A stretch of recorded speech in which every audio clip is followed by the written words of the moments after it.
I want to ask you a question because I've been looking at the Utah Jazz, and they're a rebuilding team, much like the Pistons. Yeah. There's one player on that team that you could trade for right now. Who would it be? Looking at one player on their team earlier today, it was actually Walker Kessler. Originally, I would have thought, like, before I looked at the numbers, because I knew he was getting some minutes, I'm like, yeah, maybe Walker Kessler, but I'm going Lauri Markkanen. That'd be my guy. I thought you would go that route. You thought I'd go Lauri Markkanen? No, 100%. 100%. Yeah. Yeah. Who would you go? Lauri Markkanen would be my first pick, but my second pick would be Jordan Clarkson. Okay, why Jordan Clarkson? I think if you kind of look at Jordan Clarkson, I think we were talking about how can you make the Pistons bench better. I think Jordan Clarkson is a guy that I don't want to put him in that Lou Williams sixth man of the year type of category, even though he had, I believe he's won it before. Yeah, I think he's won it twice, but I think he would just be a really good addition to the Pistons. Like you could start him if you wanted to, or you could bring him off the bench. I think Lauri Markkanen obviously is probably going to be the pick. If you're the Pistons, I think you could put him right in the starting lineup at that 4 position or that 3 position, because he did play a little bit of 3 with the Cavs last year, and he's really flourishing. Him and Kelly Olynyk are just killing teams right now.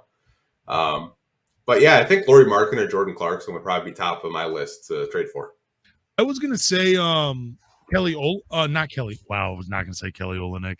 I was gonna say Colin Sexton too, because of the bench, because he's coming off. He's only averaging like 13 a game, but I think he's shooting around 44%, maybe 46% from the field. Like, it kind of feels like he's adopted and he's going to start thriving in that 6-man role. So I was thinking Colin Sexton, but I just saw the numbers for Lauri Markkanen, and 22-9 with 3 assists. He's a guy that can spread the floor, and the Pistons desperately need size. So I think, yeah, Lauri Markkanen would be my top choice, but I like the answer of Jordan Clarkson because he does help the bench unit, and he is a very good 6-man. He did win it 1 year, not 2 years. Yeah, I mean, I've always really been high in Jordan Clarkson. I don't know. There's a photo that the Jazz put out on their social media. It's so hilarious. It's got LeBron and Westbrook, and the way LeBron is looking at Clarkson, like, I'll have to share it with you, man, dude. It's the funniest shit. Like, I just thought in the back of my head, I'm gonna trade for him. Like, I could see it. Like, it's just. I think it would solve a lot of issues off the bench wise for the team right now. Oh, yeah, and you could play him with Cade and Ivy, whether, you wouldn't. That's what I like about a guy like Jordan Clarkson, because you're right. You can either bring him off the bench or you can start him, but also he has a good enough offensive game where either you can play on the ball, off the ball, and you can mix him up, and you wouldn't really miss a beat. He'd be fun to have on the team. That's the right type of 6-man you want coming off your bench, a guy that's versatile and can play with your starters, and you don't skip a beat. I like Jordan Clarkson, but I'd go Lauri.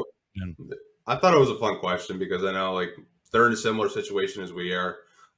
They're just winning games right now. We're not, but I think they will cool off a little bit, and I think Jordan Clarkson is probably going to be on the trading block very soon, because obviously Utah doesn't want to wait at the clip that they're winning at. They want to.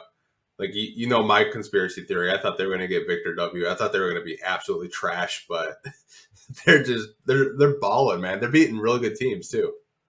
That's what's funny though about these teams that prepare to tank in the offseason. They get screwed with the guys they traded for. They're like, dude, fuck that. We're going to just go all out. We're going to win some games. That's what happened to Utah.